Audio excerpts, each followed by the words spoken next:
प्रिय दर्शकों नमस्कार। हाजिर हूं मैं आज आपके लिए लेकर बुध देव से बनने वाले राजयोग। अगर किसी जातक की जन्म कुंडली में बुध अच्छी स्थिति में है तो बुध राजयोग कारक होते हैं। अब बुध ग्रह क्या है? बुध ग्रह को जन्म कुंडली में ग्रहों में राजकुमार का दर्जा हासिल है। बुध बुद्धि, वाणी और व्यापार के कारक हैं और इन तीनों की जरूरत प्राय सभी को होती है।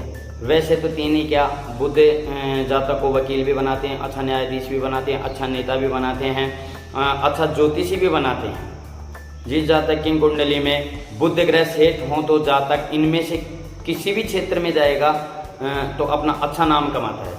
अब मैं आपको बताता हूँ कि बुध ग्रह से बनने वाले राजयोग तो आप अपनी जन्म कुंडली में देखें कि कैसी स्थिति में है आपकी जन्म कुंडली में बुध ग्रह। तो इसमें पहला योग है भद्र राजयोग। अब भद्र राजयोग कुंडली में कैसे बनता है, इस योग का निर्माण कैसे होता है?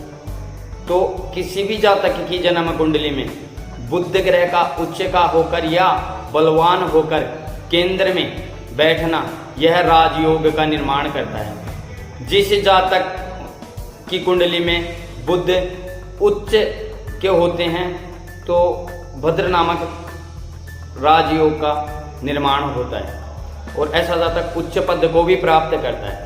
अब बुध उच्च के कौन सी राशि में होते हैं तो मैं आपको बताता हूं कि बुध ग्रह कन्या राशि में उच्च के होते हैं, उससे 7वीं राशि मीन में नीच के होकर बैठते हैं। अगर ऐसा किसी जातक की कुंडली में है तो यह भद्र राजयोग हुआ, जातक के लिए श्रेष्ठ अच्छा फल देने वाला योग होता है। अब दूसरा योग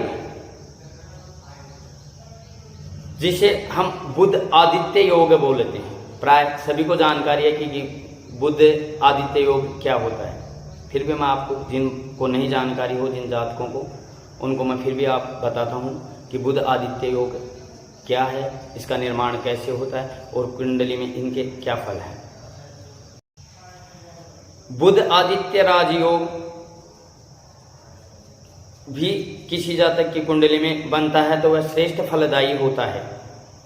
यह योग कुंडली में बनता कैसे है, इस योग का कैसे निर्माण होता है वो मैं आपको बताता हूं। अगर केंद्र में, केंद्र क्या, केंद्र 1, 4, 7, 10 जन्म कुंडली में इनको भावों को केंद्र की संज्ञा दी गई है। अगर 1, 4, 7 और 10 किसी भी भाव में बुध और सूर्य की युति होती है तो उसे अपन बुध आदित्य राजयोग बोल सकते हैं। यह योग बड़ा ही शुभ फलदायी होता है और जिस जातक की जन्म कुंडली में होता है तो वो राजा के तुल्य ऐसे करता है, उसे राजकार्य मतलब उसे मतलब अपन नौकरी बोल सकते हैं कि भाई सरकारी नौकरी के योग हैं अगर यह योग किसी की जन्म कुंडली में बनता है तो। अब तीसरा योग है बुध से बनने वाला लक्ष्मी नारायण राजयोग। तो लक्ष्मी नारायण राजयोग कुंडली में कैसे बनता है तो आप अपनी कुंडली में देखिए। यह योग भी केंद्र में, केंद्र मतलब 1, 4, 7, 10 स्थान पर बुध और शुक्र एक साथ बैठे हों, बलवान होकर बैठे हों। बलवान का मतलब होता है या तो स्वग्रही हों, उच्च के होकर बैठे हों, मित्र स्थानगत बैठे हों या अंशबल में ठीक हों तो वो बलवान हो जाते हैं। तब इस योग का निर्माण होता है।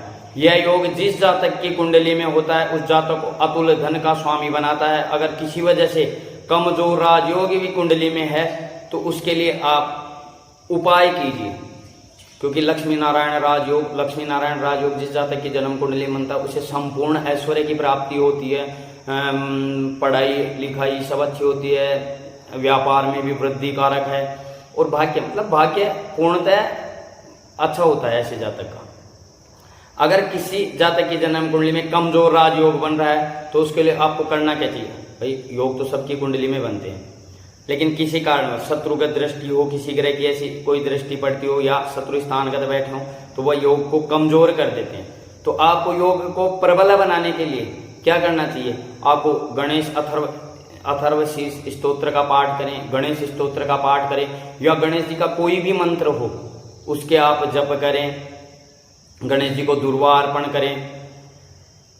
तो ऐसी कंडीशन में आपकी ग्रह स्थिति बढ़िया होगी और आपको श्रेष्ठ फलों की प्राप्ति होगी। जो आपकी जन्म कुंडली में योग बन रहे हैं वो पूरे होंगे और आपको उसका लाभ मिलेगा। धन्यवाद।